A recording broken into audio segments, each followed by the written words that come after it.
Muchísimas gracias por la presentación, muchas gracias a quienes están en la organización de este evento, a Forest y a la organización de Ética y Compliance.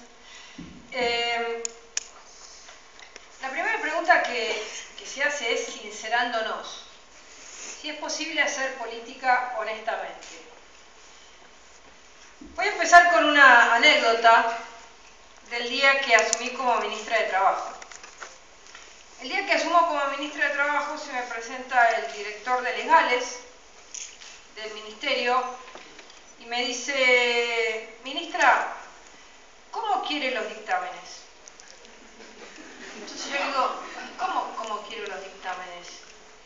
Usted es quien tiene que cuidar las espaldas de este ministerio y usted tiene que hacer llegar ese dictamen que yo puedo aceptar o no, porque no es vinculante, pero los quiero de acuerdo a la ley.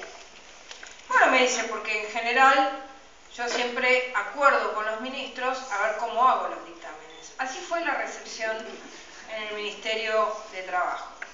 A partir de ahí, ese director de legales se sintió liberado para hacer su trabajo con profesionalidad, y la verdad que lo hizo bien, porque él evaluaba qué hacer y después yo seguía o no seguía sus recomendaciones.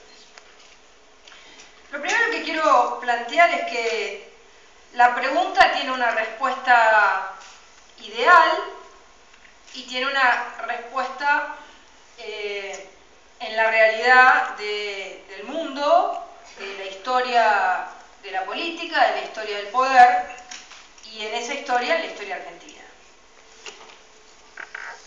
La respuesta ideal plantea una separación tajante entre política y asociación ilícita. Es decir, que la política es una construcción cuya base es la base de la buena utilización de los fondos públicos. Y la asociación ilícita es la utilización de esos fondos en el marco de algún tipo de enriquecimiento con cualquier tipo de excusa. Queremos plata por el partido, somos débiles frente al poder económico y entonces necesitamos recursos, necesitamos que se entienda que hay un dinero que es necesario para las campañas políticas, la excusa que se quiera. Todo termina en lo mismo, en la mala utilización de los fondos públicos. Y esto tiene que ver con algo que a mí me parece fundamental, que es una discusión, me parece importante, de este siglo, y que el siglo pasado fue un siglo en el que este concepto que les voy a plantear fue un concepto muy fuerte en la política. La política del siglo XX y comenzando el siglo XIX es una política de fines. El fin del socialismo, el fin de la socialdemocracia, el fin del... cualquier fin. El fin como objetivo. Y luego de mucho aprender, y en lo que terminaron esos fines, desde el fascismo al estalinismo, de cualquiera de las ideologías extremas a las que llegó la humanidad, diría que el gran paso, el gran tema, y esos fines justificaban todo, desde la corrupción a la muerte. Justificaban la necesidad de tener dinero para financiar cualquier tipo de proyecto político, y entonces la utilización y la apropiación del Estado en toda su lógica, y la apropiación de las personas, la apropiación de la vida o de los bienes de esas personas. En consecuencia, a mí me parece que el gran tema, el gran debate, es que nosotros tenemos que definir la naturaleza de la acción en los medios, no en los fines.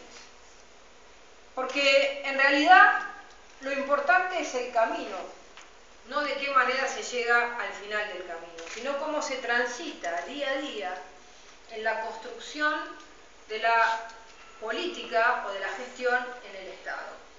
Ese camino es el que nos va a marcar una conducta diferencial a lo que ha sido esta estrategia de fines.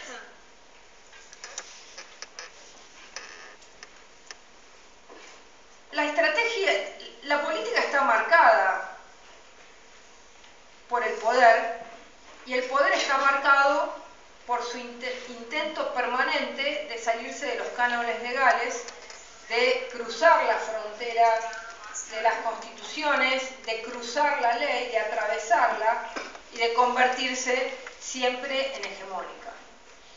Y los avances que ha tenido la humanidad en la política han sido los avances del intento de encorsetar, de generar mecanismos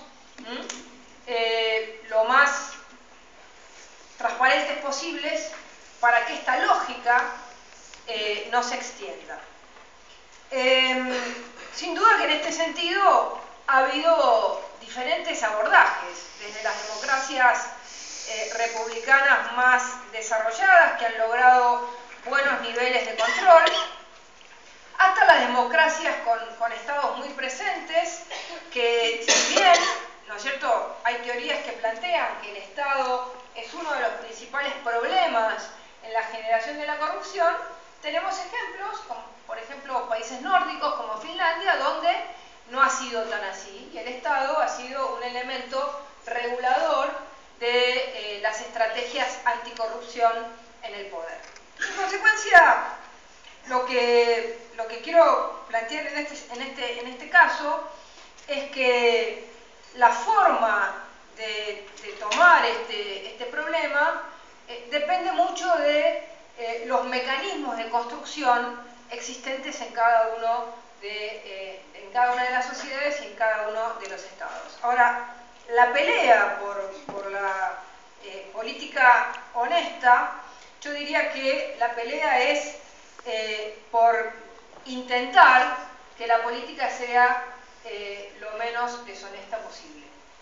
Creo que la lógica, el parámetro que hay que seguir es generar tantos focos de iluminación, tantos mecanismos de transparencia, de marcos transparentes de regulación, de mecanismos de una especie de panóptico social que permita que haga que el político tenga que cuidarse permanentemente. El problema de la deshonestidad o de la corrupción genera enormes desviaciones. Porque, a ver, nosotros en general planteamos el tema desde una perspectiva de costo económico. ¿Cuánto fue la coima en tal negocio? Bueno, esa es una mirada. La segunda mirada, ese es un costo importante de la corrupción. Ahora, el segundo tema fundamental del costo de la corrupción son las cosas que se hacen que no deberían hacerse. Es decir, si nosotros recorremos la Argentina, vamos a verlo en cada una de nuestras provincias. Aeropuertos que no se usan, obras que han quedado a medio construir, una cantidad, diría, de elefantes blancos que se hicieron no porque eran necesarios, sino porque generaban el suficiente rédito económico para aquellos que lo construían. Entonces, ese es un segundo tema importantísimo y fundamental, que es que la corrupción no solamente es un porcentaje de dinero entre la empresa y el funcionario, o entre el organismo internacional y el funcionario, entre los actores, sino que además es un mecanismo para una toma de decisiones absolutamente, digamos, derivada de los intereses económicos de quien lo realiza. Ese es un segundo costo hundido, enorme, es un capital hundido que tiene consecuencias muy fuertes sobre la población.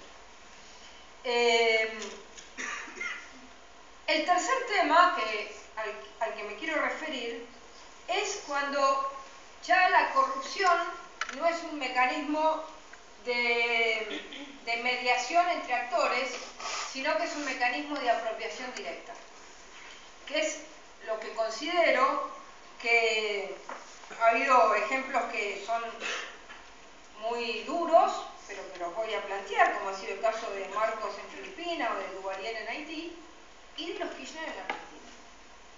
Es un mecanismo en el que ya no es una relación entre quien ha ganado una licitación y entonces se le pide una coima, sino que es la apropiación de sectores cada vez más importantes del Estado para beneficio propio. Esta construcción es una construcción que va a precisar de un análisis muy fuerte de todos aquellos elementos que han generado un tipo de construcción, de todas aquellas empresas o de todos aquellos testaferros, o como se le quiera decir, que han generado un tipo de Estado típico de países donde no existe ningún tipo de control o el control se destruye.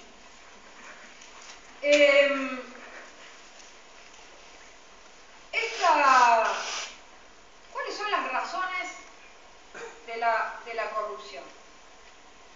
Bueno, en general, las razones de la corrupción tienen que ver con aquellos, digamos, estándares que generan, aquellos estándares que genera el poder.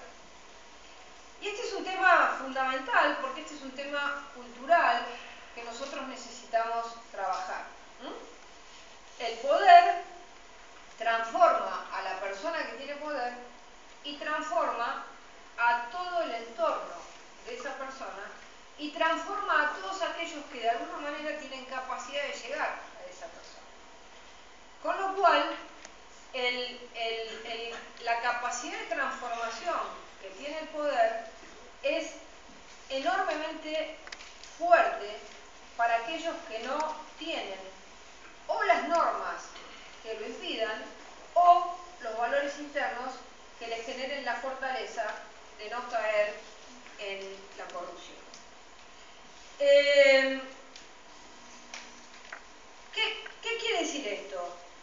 Que nosotros tenemos que desarticular la idea de que el poder político va ligado a un tipo de estándar de vida, a un tipo de que el poder se demuestra, que el poder se muestra, que el poder es un elemento de exteriorización y no un elemento de transformación de la vida de una sociedad.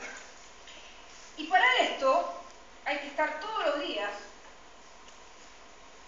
muy preocupados y ocupados en que este poder no te transforme.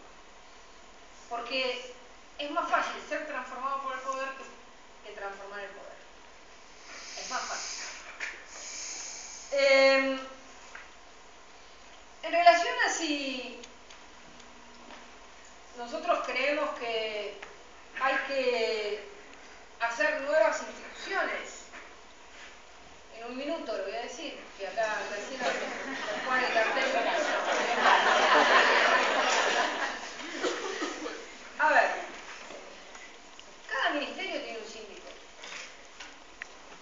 Ese síndico tiene que estar al pie del cañón analizando qué es legal, qué no es legal, cómo se han hecho las licitaciones, si son transparentes, si no son transparentes, para lo cual esa sindicatura tiene que ser una sindicatura independiente, tiene que ser una sindicatura con capacidad crítica. La segunda es la Oficina Anticorrupción. La Oficina Anticorrupción no puede estar en el Poder Ejecutivo.